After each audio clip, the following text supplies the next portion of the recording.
Assalamualaikum warahmatullahi wabarakatuh. Saya Lisia Tri Insani dengan nomor induk mahasiswa 18081061172 dari kelas Biologi semester 6 dalam mata kuliah Metodologi Penelitian Pendidikan Biologi dengan dosen pengampu Bapak Edi Chandra SSI MA.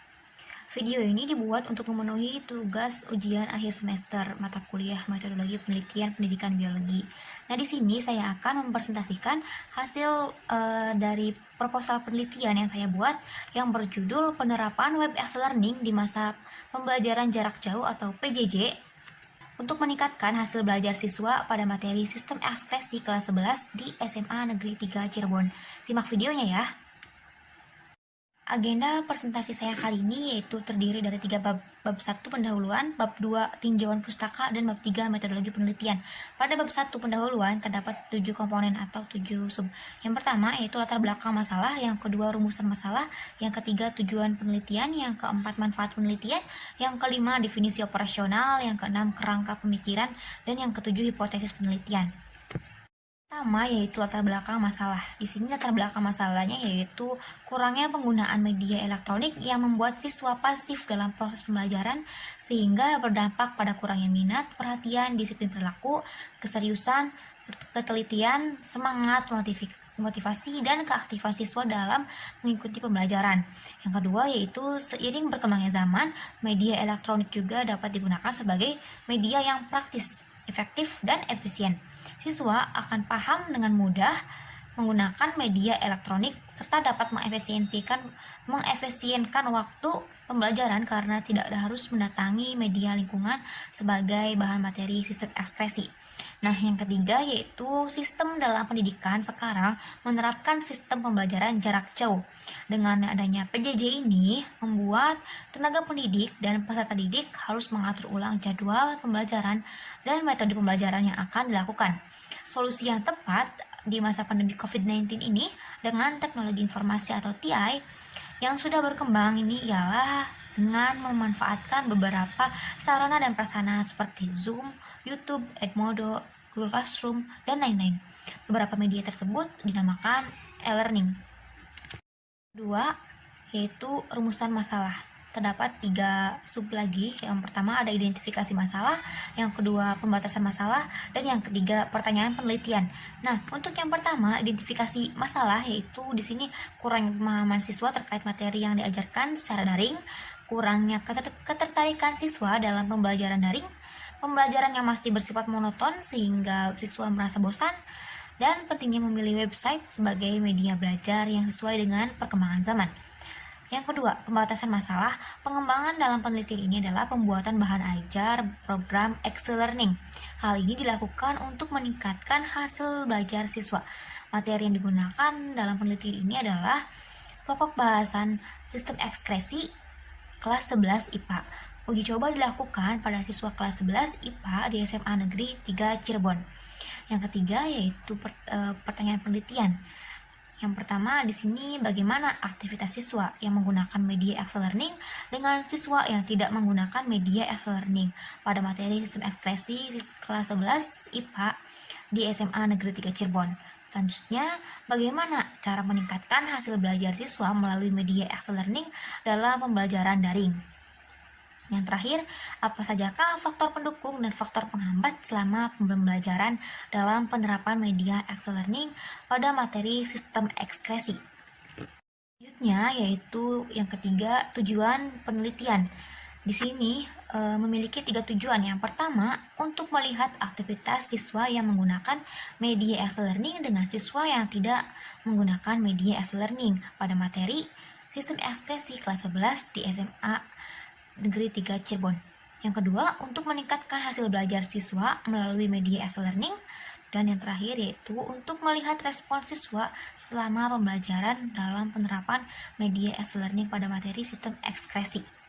Selanjutnya yang keempat yaitu manfaat penelitian. Di sini saya sudah merangkum manfaatnya yaitu sebagai bahan referensi dan pertimbangan Bagi guru, khususnya guru SMA, hasil penelitian ini dapat dijadikan bahan rekomendasi mengajar dalam hal meningkatkan pemahaman konsep siswa dan menjadikan siswa ikut berperan aktif dalam pembelajaran, serta diharapkan dapat memberikan motivasi, meningkatkan kemampuan dalam pemahaman konsep, serta dapat mengaplikasikan pengetahuan yang didapat oleh siswa melalui pembelajaran daring dalam kehidupan nyata sehari-hari, sehingga siswa lebih aktif dalam proses pembelajaran baik di sekolah maupun di rumah, sehingga dapat mencapai ketuntasan belajar yang maksimal.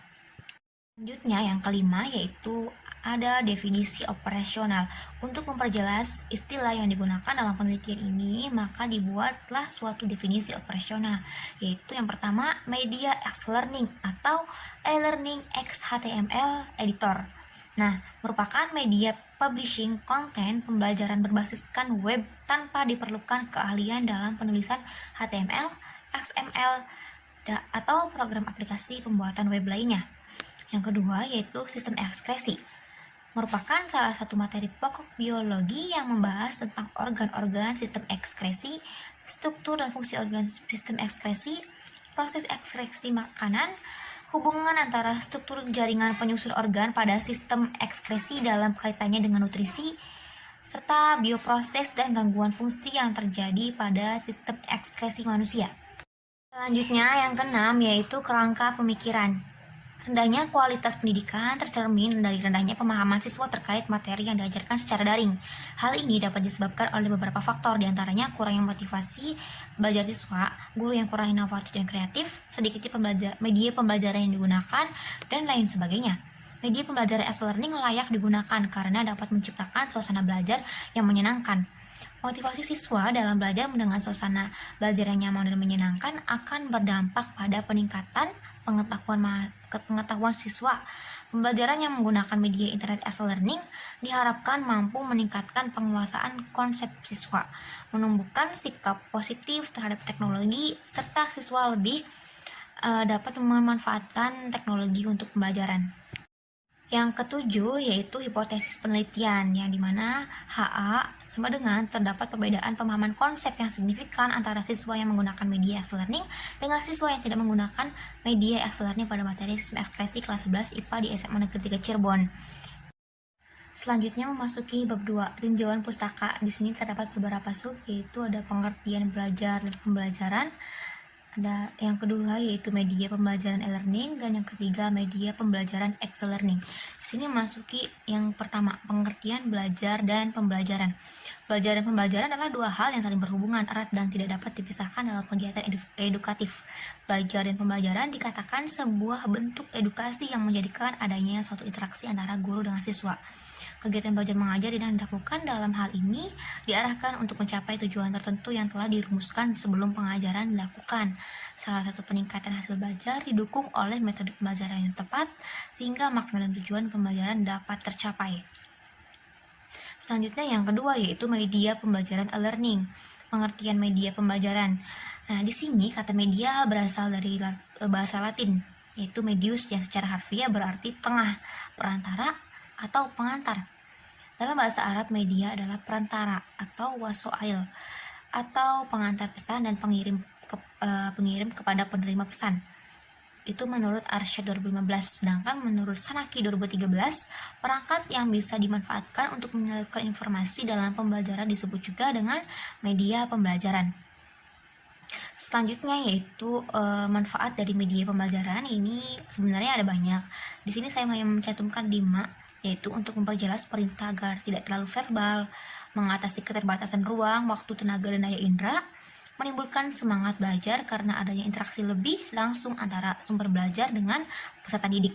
Selanjutnya membuat peserta didik belajar dengan mandiri sesuai dengan bakat dan kemampuan auditori, visual, dan kinetiknya yang dimiliki masing-masing peserta didik, dan mampu memberikan rangsangan yang sama dan menimbulkan persepsi yang sama. Selanjutnya yaitu pengertian dari e-learning. E-learning adalah sistem pembelajaran yang memanfaatkan media elektronik sebagai alat untuk membantu kegiatan pembelajaran.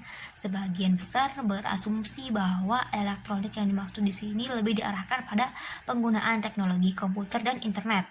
Nah, di sini terdapat jenis-jenis e-learning. Yang pertama ada CBT atau Computer Based Training, merupakan zaman di mana aplikasi yang hanya diakses melalui jaringan komputer atau PC, personal komputer, dalam kemasan CD-ROM. Yang kedua yaitu LMS atau Learning Management System. Jenis e-learning ini muncul dan berdasarkan standar yang telah ditetapkan. Yang ketiga yaitu aplikasi e-learning berbasis web. Dari LMS itulah muncul e-learning dengan berbasis web karena dinilai lebih informatif, dapat diakses dimanapun dan stabil. Selanjutnya yaitu yang ketiga, media pembelajaran e-learning. Pengertian e-learning. Software e-learning adalah salah satu perangkat lunak komputer di mana pelaksanaan pembelajaran ditayangkan dalam bentuk web e-learning. Web e-learning adalah salah satu sarana pembelajaran yang menggunakan jenis perangkat lunak atau software. E-learning XHTML Editor atau XA merupakan aplikasi berbasis web dirancang untuk mengembangkan dan mempublikasikan bahan ajar berbasis web tanpa perlu penguasaan Hypertext Markup Language atau HTML, XML, atau aplikasi-aplikasi web yang rumit. Pendidik dapat mengoptimalkan XA untuk membantu keberhasilan belajar siswa. Selanjutnya yaitu terdapat kelebihan dan kelemahan e-learning. Kelebihan dari e-learning yaitu mudah digunakan, penggunaan tidak harus menguasai bahasa software karena menggunakan sumber terbuka. Yang kedua yaitu e-device yang memiliki software e-learning dapat dimanfaatkan untuk memasukkan hal-hal yang diperlukan. Sedangkan kelemahannya yaitu pembelajaran lebih terfokus pada pelatihan daripada pendidikan. Dan yang kedua, korelasi antara guru dan peserta didik berkurang. Kemudian memasuki bab 3 yaitu metodologi penelitian. Terdapat beberapa sub. Yang pertama metode penelitian, yang kedua sistematika penelitian, teknik, yang ketiga teknik pengambilan data, yang keempat waktu dan tempat penelitian, yang kelima desain penelitian, dan yang keenam teknik analisis data. Nah, yang pertama metode penelitian. Penelitian ini dilakukan di SMA Negeri 3 Cirebon dengan subjek penelitian 35 siswa kelas 11 IPA 1 sebagai kelas eksperimen dan 35 siswa kelas 11 IPA 2 sebagai kelas kontrol. Desain penelitian digunakan dalam model pretest, post-test, control group design. Karena menurut Sugiono 2012 pada halaman 113 mengatakan bahwa desain penelitian ini terdapat dua kelompok yang dipilih secara random, kemudian diberi pretest untuk mengetahui keadaan awal adakah perbedaan antara kelompok eksperimen dan kelompok kontrol. Setelah melakukan eksperimen pembelajaran, kemudian diberi post-test untuk mengetahui perbedaan peningkatan hasil belajar antara kelompok eksperimen dengan kelompok kontrol. Selanjutnya yaitu yang kedua, sistematika penelitian. Penelitian yang akan dilakukan oleh peneliti adalah jenis penelitian daring. Penelitian daring adalah penelitian yang dilakukan oleh peneliti dengan memanfaatkan media internet sebagai media pembelajarannya. Penelitian ini menggunakan data kuantitatif berupa angka-angka yang diperoleh melalui skor jawaban. Selanjutnya yaitu teknik pengambilan data. Di sini teknik pengambilan data menggunakan observasi, angket, dan tes pilihan ganda. Selanjutnya yaitu yang keempat, waktu dan tempat penelitian. Tempat penelitiannya yaitu dilaksanakan di kelas 11 IPA SMA Negeri 3 Cirebon yang beralamat di Jalan Ciremai Raya nomor 63 Larangan, Kecamatan Harjamukti, Kota Cirebon, Jawa Barat 45141. Waktu penelitiannya yaitu penelitian ini dilakukan pada bulan Oktober selama 4 minggu dengan rincian minggu pertama siswa mengerjakan soal pretest, minggu kedua dan ketiga mulai memasuki materi, dan minggu keempat siswa mengerjakan soal post-test. Selanjutnya yang kelima yaitu desain penelitian. Difokuskan pada penerapan media internet e-learning terhadap hasil belajar siswa sehingga dapat meningkatkan hasil belajar siswa pada materi siswa ekspresi menggunakan rancangan desain penelitian, pretest, post-test, control group design. Selanjutnya yang keenam yaitu teknik analisis data. Di sini terdapat dua uji. Yaitu yang pertama ada uji coba instrumen yang dimana terdapat uji validitas, uji reliabilitas, tingkat kesukaran, daya pembeda, dan uji gain ternormalisasi atau N-gain. Nah, yang kedua ini terdapat uji prasyarat, yang dimana terdapat uji normalitas, uji homogenitas, dan uji hipotesis. Baik, mungkin cukup sekian presentasi dari saya. Kurang dan kurangnya mohon maaf dan mohon dimaklumi. Semoga bermanfaat. Terima kasih yang sudah menyaksikan sampai akhir. Wabillahi taufiq wal hidayah. Wassalamualaikum warahmatullahi wabarakatuh.